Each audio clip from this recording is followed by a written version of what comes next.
This is KBC English Service.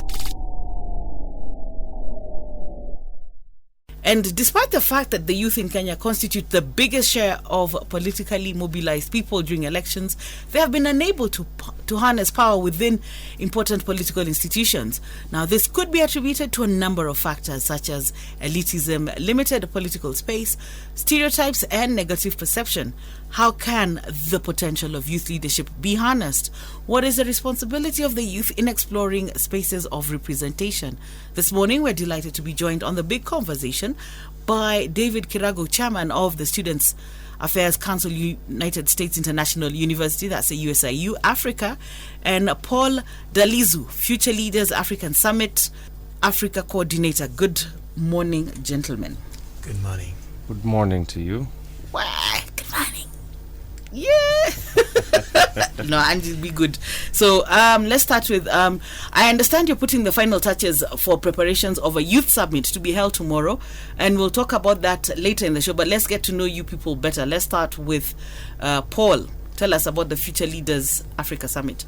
Well, the Future Leaders Summit is about empowering young people in Africa so that they can be able to give solutions to African unique challenges, because most of the time we tend to get Western solutions because of the books we have read, or the people we listen to. People tell you Obama did this or that, we should do that. But as Africans, we have our own unique solutions which we can customize and can work for us. So we're focusing on 3 areas. The first area is how do we make the young people more employable, because the aspect about employment is a challenge across the world. Okay. But how do we make them to be more employable? So how do we equip them with skills that are necessary to make them stand out of the rest of the people who have the same particular skills? Secondly is about how do you come up with innovative methods or models of doing business, because if you can do the business the same way the people who are now successful in business they did 20 years ago, the concept needs to be very different. And the world has evolved and things are changing every day. Things are changing. And how do you become relevant for the next couple of years? Okay. So that's the other thing we're looking for. And then lastly, how do you become globally competitive? By looking not just at yourself from where you are as an individual. Don't say that I'm from this community, this will get you a job. Previously, you could find people getting married at the same place, they school the same area, they work at the same place. But right now we are a global village. If you don't have a job here, how do you think yourself, how can I be competitive outside the Kenyan market or outside the East African market or outside Africa or in the world? Because people are looking for who is best qualified to get the resource. So just to build up that conversation in the context of embracing innovative leadership. Okay, so definitely we're going to explore that. Yes. Now we're going to talk to David now, who is the chairman of the Student Affairs Council at the United States International University. Tell us about that. What does the Student Affairs Council do at the USIU? Thank you very much, Angela, and it's a pleasure to be on your show. Karibu. Yeah, the Student Affairs Council of USIU is basically the student body of USIU Africa. So the work of the student body at most, and the most important thing that the student body is to do is represent student welfare and a holistic student welfare and student representation is what we strive for in the office. Yeah, so in a nutshell, my office is to represent whatever views that the school the students have, and to be the liaison between the school administration and the students. That is the work of my office in a nutshell. So like what kind of issues? University of Nairobi will hear CG, there are no chapos, they go on strike. So what are some of the issues? What are the issues that we that sort matter of face? to? Yeah. Well, USIU to begin with is it's a diverse university. By that I mean we represent about 74 nationalities. So we have it's not just Kenyans basically. So Yes. the issues that we go through are not just Kenyan issues, if I may say, but global issues. So some of the issues that I can for example give an example of an issue that we were going through the other time was there was an implementation of the Commission for University Education. Yes. And there was a new implementation, and Matiang'i said that for all graduates who are to graduate in whatever, our graduation ceremony is usually in August.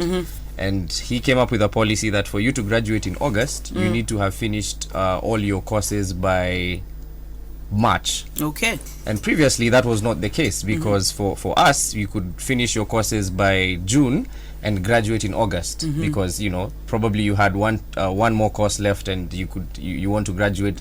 So when that policy was brought upon us, for us, we were it was out of the blues. We were not expecting. You were taken aback, and specifically for the people who were to graduate in 2017 were the ones who were mostly affected, because they had planned their graduation, and they had planned their courses according to how it had been previously. Yes. So for us and for my office, what we did, we politely and diplomatically addressed that issue. We spoke to the students, and the students, of course, there was an uproar. They were not aware of what has happened, the changes, and if any, we needed to be told, some years before, at least, so that we can be able to, schedule ourselves and, make things easier for ourselves in terms of graduating. So my office, we were able to diplomatically hold meetings with our management board, which in turn held meetings with the Commission for University Education, and we were able to create a waiver for the 2017 graduates, so that the rest can be now ready. Yes, so that the rest can be ready. So that is for one issue that I can give an example that we have been responsible in tackling, and and have been able to be successful out of that. So you guys can still do your last exams in June? Yes, exactly. Just for this year? Just for this year, okay. Unfortunately. That's clear. So, okay, cool. So at least, you're not just sitting there as the coordinator. Things are actually being done. Things are always being done. Okay. I should say so. Yeah, okay. So, Paul, where is this? Tell us now about the Future Leaders Summit. Yes. Starting tomorrow. Yes. Where will it be held? The Future Leaders Summit will be held at USIU Africa. So they're the hosts. They are the hosts. Yes, at the auditorium. And where are these people coming from? Because when you talk about Future Leaders Africa, it sounds like it's an African event. It's an African event. Are we using David's classmates, or do we have people coming in for the summit? As David has been able to tell us, we have 74 nationalities. Yes. And that's a very good presentation when you look at the African continent. Because when you engage with those kind of leaders, when they go back to their countries, you'll be able to have an impact, not only from a national perspective, but also from a continental perspective. Okay. However, we also have 20 universities. Most of the universities are universities in Nairobi, because the event is entirely free for the university students, for club leaders, people who have interest in leadership. So we have 20 students per university who have been able to sign up for the program. So this is going to happen at USIU, and you're targeting the universities in Kenya. Kenya. And you're targeting the foreign nationals. Yeah, foreign nationals. So what happens to the Kenyan students? The Kenyan students are also there because we believe as an integration, they're part of the biggest presentation in terms of as a nation. But other nationalities will be presented from the different angle of the university. Okay, yes. Like USIU. David wants to jump in. Yes. Yeah, I'd just to sort of clarify what Paul is saying. The fact that USIU will be the one hosting this, and the reason that we accepted to host this summit is because we felt that it will be beneficial first and foremost to students of USIU, but not only students of USIU, but also students from other universities who will have a chance to take part in this opportunity. So the representation, the students from USIU will be allowed to attend, of course, free and depending on whoever wants to go to the auditorium.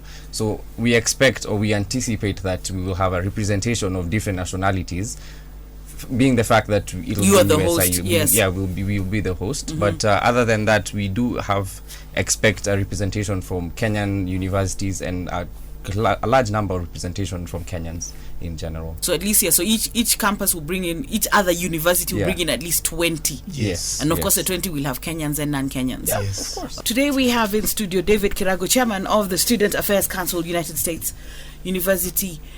International University, USIU, and we have with us Paul Dalizu, the Future Leaders Africa Summit coordinator, and we're talking about a conference that will be starting tomorrow, being hosted by USIU in their auditorium.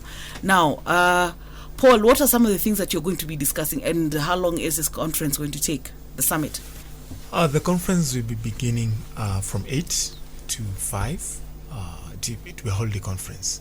And one of the things we'll be able to discuss is to deliberate and design and deliver solutions about the 3 areas we were able to discuss before. I like that. Deliberate, design, and deliver, the 3 Ds. Yeah, the 3 Ds, yes. How do we help people to deliberate on ways on how they can get better bargain by the employers in the market? How can they get favorable opportunities for funding if they want to get into business? And then lastly, how can they deliver world-class solutions in their services, whether they're employers or employees, whatever angle they want to pick after the university. So is it you're going to tell them you can now get funding from XYZ for your projects, or do you have linkages with these people, or are you just going to give them theoretical knowledge? I think we have very profound speakers on board, from government, from development partners, from NGOs, from learning institutions. So, for instance, Ronnie Osumba will be one of the guests, and he's the head of Kenya Youth Enterprise Fund. Okay. I believe he'll be dishing some opportunities for money for people who have convincing proposals and can be able to articulate on ways on how to get that particular funding. Okay. Yeah, so there's a lot of money the government has and has not been dished out yet. And because these people are not... it's not dishing. See, you're getting for you to return. It's not just just take. Of course. Yeah, the way he's used that. I'm going to get phone calls. Even us, we want to be dished. Give us the tunes. Of course, it's a good proposal. idea. That's why even the banks say, we're dishing money, but you need to come up with a particular... And it's not exactly you are being loaned. Let's make that clear. It is a loan. It's a loan. You will have to pay back. You have to pay back. Si mambo kununua clad. Umenunua designer. Yeah, definitely. But so, you're able to use those resources you've been able to give, how we'll be able to be articulate. And then probably we have people been in the industry. People tell this is what you're looking for. So if you want to be more employed, you need... So we'll have employers talking about the qualities they are looking for, the challenges they're experiencing with you guys, Kina David, right now, where they're not qualifying for the market. Now, these days the youth are not very thrilled about being referred to as future leaders, especially since it's become apparent that you never really become a future leader, because if you have youth at 50, what is your opinion? Do you think, is it true that young people don't really feel that the term future leader applies to them, David? Well, because it never happens, it never gets actualized. The future leaders. Well, let me just ask. You mentioned something about youth at 50. But see, youth is supposed to be. See, they call them wazev kijanas. Okay. Who are your leaders right now? Are they representative of the youth? No, they're exactly. not. So if they call you a future leader, would you want to be called a future leader? Well, I wouldn't necessarily like to be called a future leader. Why? That's the question. Because that when you say future leader, it means I will only become a leader in the future. Right now, I'm probably not capable of being a leader, and I don't believe so. I mean, it's not that at some particular ages when I'll attain the status of being a leader. That's why I would necessarily not feel that comfortable being called a future leader. But because in my view, we are all leaders in one way or another. Awesome. Even your daughter probably who's 5 or 2 years old can teach you something, and in that aspect she's a leader in. So that's probably what I think. I like that. We're taking things to another level. Now, let's begin with the political arena. Since we're going to talk about youth and leadership. So far, the youth are the guys being used, vote for us, collect vote. But what are we seeing in terms of politics? How do we get the youth out there, because it's an election year? There are promises of inclusion of youth, but is there anything in particular, in the election cycle that can convince you that this will be fulfilled? Especially now, let's start first of all with Paul, then we'll get to David. Okay, great. I think... Because when you're talking about employment and whatever, but there's also leadership. For policy to change, you need to have these leaders in parliament, in senate, wherever. Yeah. I think that's a very good question in terms of politics. But... for instance, the big post. If you say you want to be a president and a young person, most probably not many people will be able to trust you, the resources, the funders, and everyone. So also even probably you want to vie as a governor, that could be a bit of an uphill challenge where we are as a nation in terms of the political landscape. However, if you say I want to volunteer, probably in the office of the president or the gubernatorial office or the MP, I think they'll be more receptive to engage you into politics. So it's an opportunity for young people to learn. One, do I have my vote? And that's what we're trying to see. Every young person gets a vote, because when you have the vote, you're the person to make the decision on the ballot. And as a young people, being more than 70% of the population, if you can decide that we as young people, this is the way we're going to vote, I think we can make a difference in the political landscape, and people can begin hearing what you're able to say, or our voices as young people. Number two, we can do determined policies. You say this is the manifesto, this is how the manifestos can be done. We're very brilliant young people in Kenya.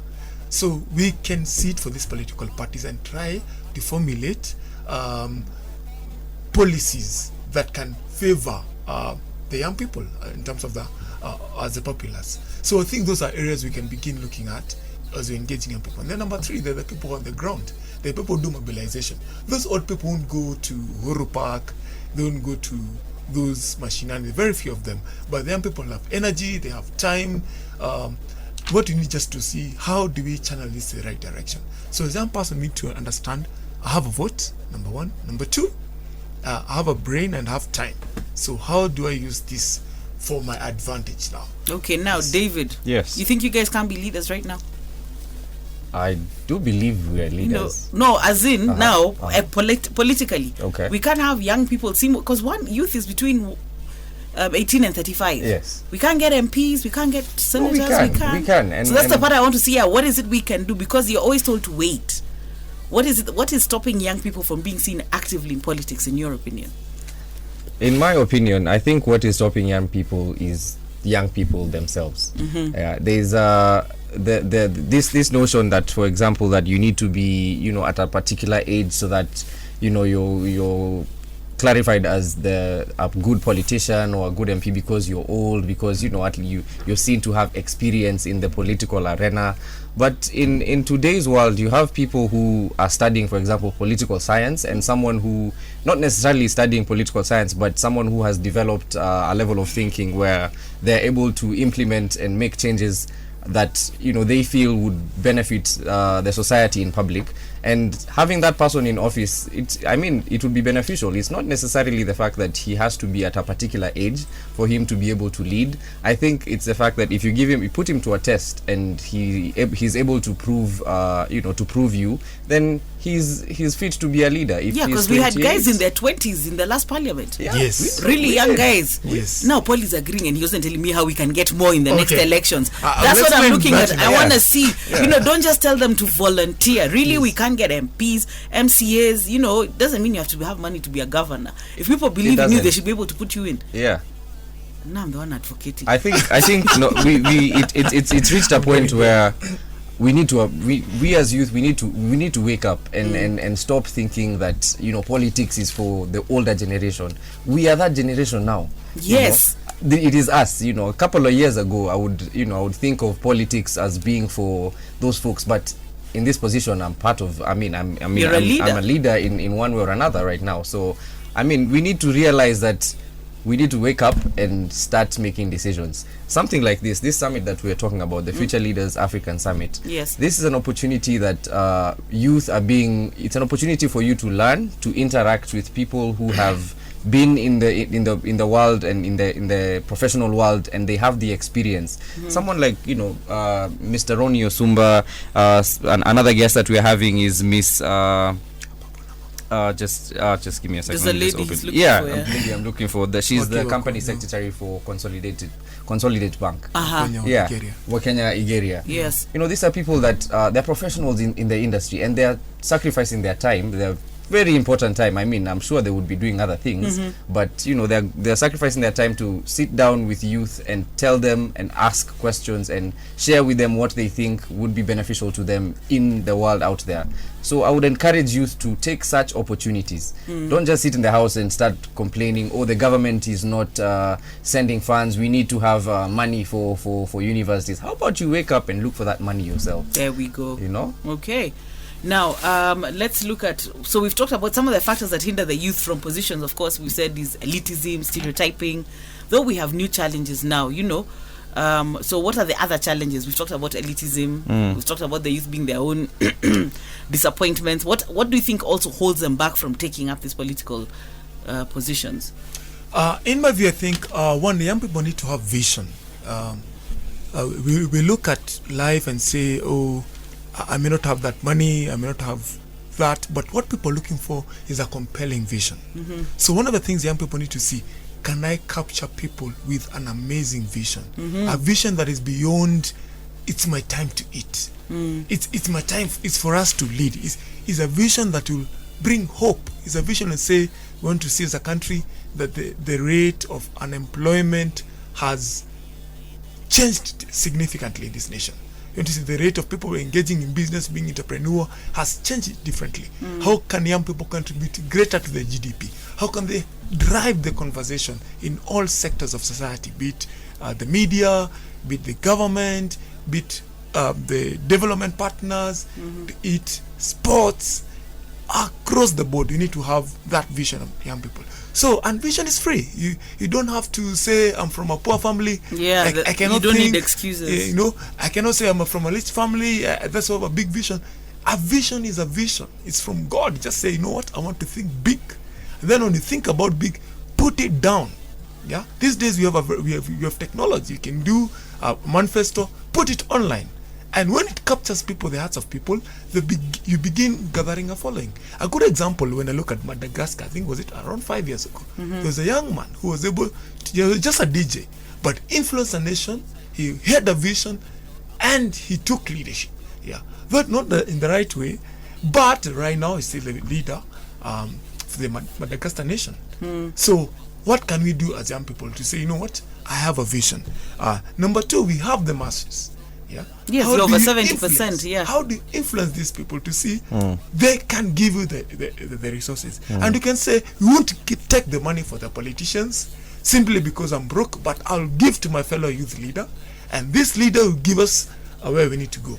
And that's why we need to encourage people, and that's why I love people like Boniface Mwangi. You know, there's a challenge, but he has rose up to the occasion and say, I'm young, I've not been able to change the system, but I want to offer leadership.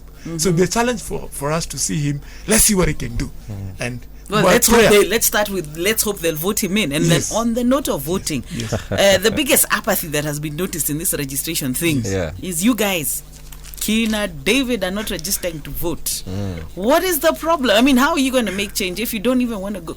So I have one of our analysts was saying the problem with you guys is you're used to instant stuff. Noodles, 3 minutes. Coffee, 3 minutes. Your parents do everything for you.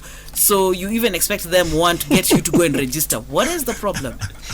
Oh man, I think first of all, millennials have it hard these days. Everything, really? I mean, everything that goes wrong, we're being told, it's because you people are spoiled, you have this, you have that. Trust me, it's not only youth who haven't gone to vote. Even people who are in their 40s, some of them, they still haven't gotten their voters card. You know what I mean? Yeah, but you guys are the majority, because you see 70% of this country is you guys. That having said that, I am a strong believer that, of course, you should exercise your civil rights, and you should stand up, go get your vote and actually vote. Not just get your voter's card, but, on the election date, show up and vote. Right. For those people who think that, they don't want to vote, maybe I've had people say that they don't even know who to vote for. I've had them say how this government is corrupt. These people you put in there, they'll just end up and just steal the money. So why even put them in?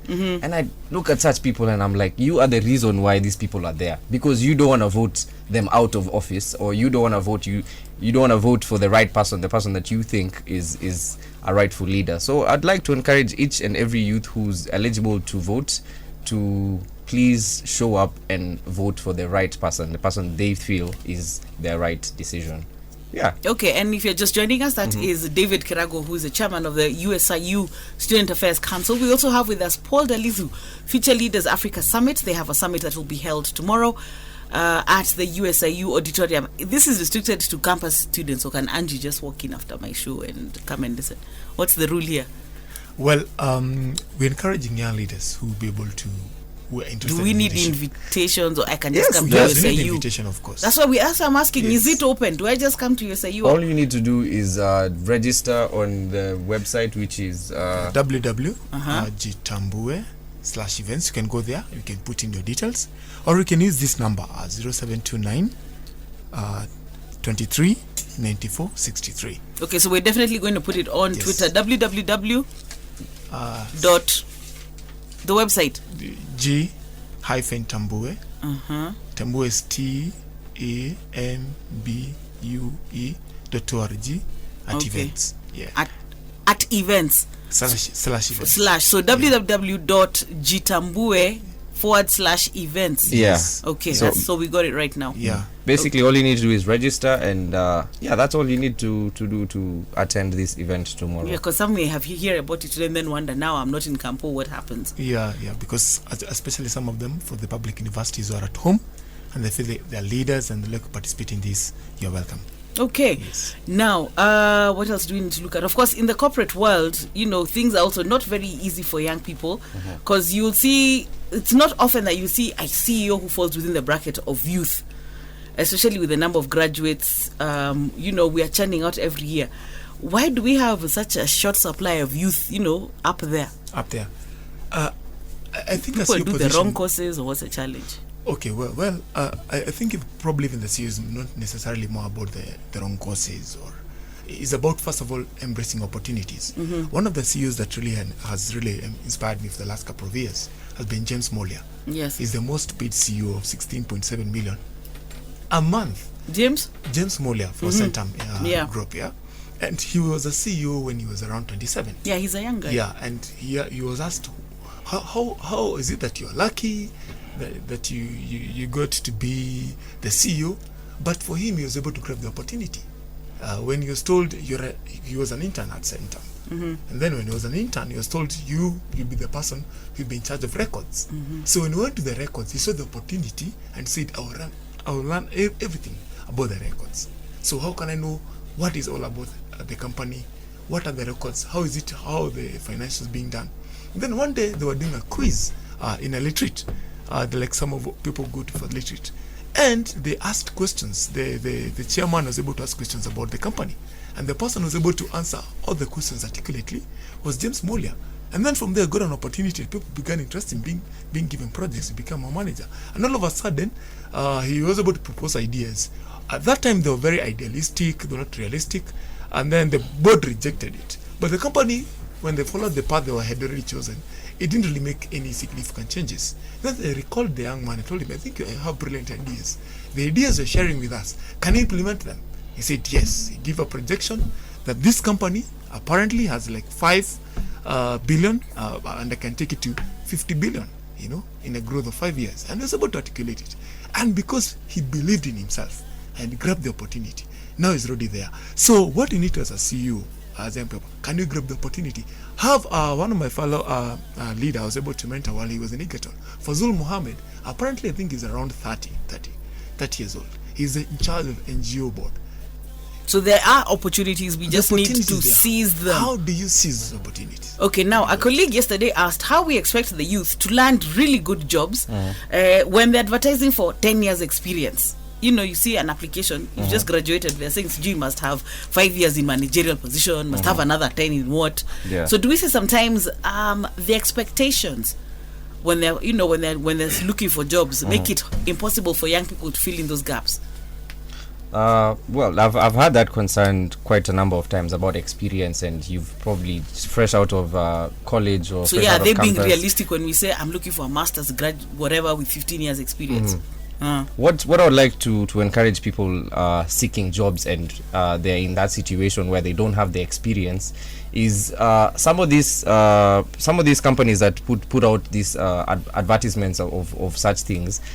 As much as yes, they're looking for people with experience, it doesn't hurt for you to send your CV and for you to actually try it out, and you might even be called for the interview and go showcase what it is that you have to offer, because don't just disqualify yourself because you don't have the experience. I'd like to encourage people to take those opportunities and try it out themselves. It's not just about I'm a strong believer of, it's not just about using an advertisement, about a job advertisement, and you applying and you getting the job instant. I don't think it's that simple. If it was, we would all be having jobs. There we go. So I would like to encourage people to take a step further. Think outside the box.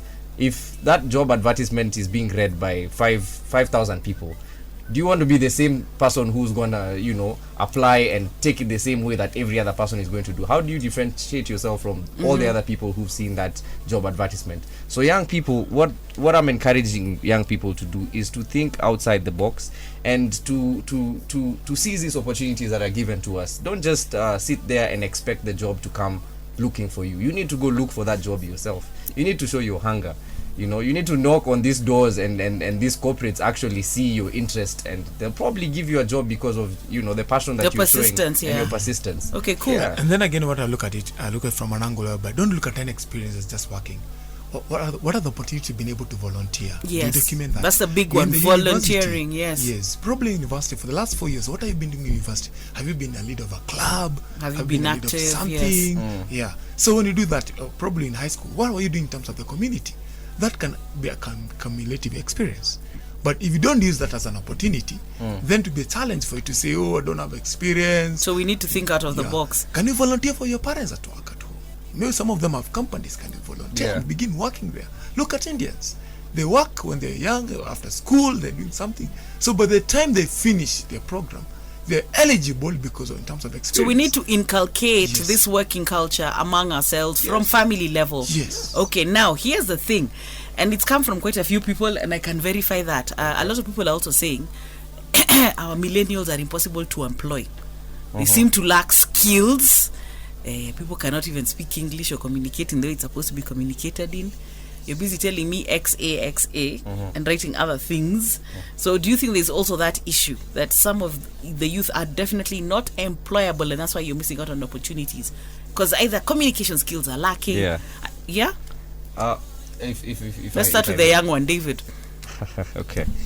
For me, I feel I'll be biased with this answer and say that for USIU students and people who've been through USIU, I can strongly say that they are employable. As a young person generally? As a young person generally, and as from what that I've heard from the corporates outside and what they talk about USIU students when they get into the job market. One thing that stands out about a lot of USIU students in the job market is they are able to articulate their words, and their communication skills are beyond some of the other people that are from other universities. And the reason I can say that this is possible is because of the exposure that we get while in USIU. Some of the program in USIU that we go through, it's quite different from other universities because we follow the American system. I'm not saying that it's a better system, but I'm saying that some of the pros of that system are what make us stand out whenever we go to the job market. Okay, you get the hands-on experience. We get the hands-on experience, yeah. So fine, that was, you can, in case you're wondering, his name is David Kiragu. He's the coordinator for USIU Student Council, so you can hear clearly. And let's get Paul to come in objectively. Now, generally, that issue of youth being unemployable, and you've been to different colleges and institutions, can you see some truth in it? Well, there's some truth in it. Some of them are unemployable. Because they lack skills. Some of them lack skills. And probably that's what they need to know. What are the skills I need to embrace in this particular dispensation? Yes. Probably, how do I know what, if I was to ask you, if even right now, even on national radio, send me your CV right now, pop. How many can even write one? Yeah, how many can write one? By the people go to the, what do you call it? You go to the cyber and you tell that guy mazeni chore. Yes. Nini. The chore CV. Yeah. And then actually one time I was interviewing a young person. He didn't have a job for 5 years. And asked him, what's the problem? What? First of all, they say, me, I don't want a job of 5-figure. Exactly. Yeah. And I'm expectations. Like, expectations. If you know that, I'm not picking. And then my first job, you need to buy me a car. Yeah, they need to have a house allowance, but the reality entertainment allowance. The reality need to start somewhere. Yeah. And what they're doing probably is, unfortunately, they're doing that on the young person. Some of them go to the internet, they take somebody's CV, they copy and then they paste and they send it to you. So when they call you for an interview, they call you as that particular expecting person. so and yes. so, right? So when you share, they see there's a disconnect between your CV and not being able to articulate on an interview. So what we need to understand, who am I? So first of all, understand what are my strengths as an individual, and your uniqueness is so unique, like your thumb. No one else is like you, and how you stand up with the interview and be able to articulate yourself in a simple way with your strength. You're more eligible, and opportunities of you getting a job are more higher than trying to use a CV of somebody else. So get to know who I am. So what are my strengths? These strengths of mine, how can I use them positively to have a leverage for me as an interview? And then number two, I can say for myself, once I'm able to know this particular skill, probably is being articulate, or probably, and you can look at it from different angles. You can say, as an individual, if I keep time, right? Yeah, that is my strength. It is, and that's a big strength. Take it from me. But on the other side, you can say, okay, this person is not patient. It can is a strength, but also can look at from different people. So if you're people who keep time, I really keep time a lot. So those people don't keep time, find me very impatient with them. Like, you're not impatient. So sometimes, like, how do you become patient with them? And maybe that particular side, as an individual, now as employers, what you can be able to do is understand, how can I sell the idea to these young people? If they are not getting, for me, it's difficult for me to employ them, how can I sell the idea? And let me say there are four steps. One, how can I tell them? If I'm telling them they're not delivering, how can I sell the idea to them? Tell them, if you do this, the results, or there'll be a benefit. Or probably not, you can take it to the next level. If you cannot sell to them, you can show them the big picture. If you endure right now, and be part of this company, we'll give you shares of this company. Or probably tell them this company will be a global company in the next 5 years. And if you hold on and work very hard, you'll be the director of East Africa. So the people begin seeing the energy of engaging as a company, and these young people are very visionary. They want to do something that is purposeful.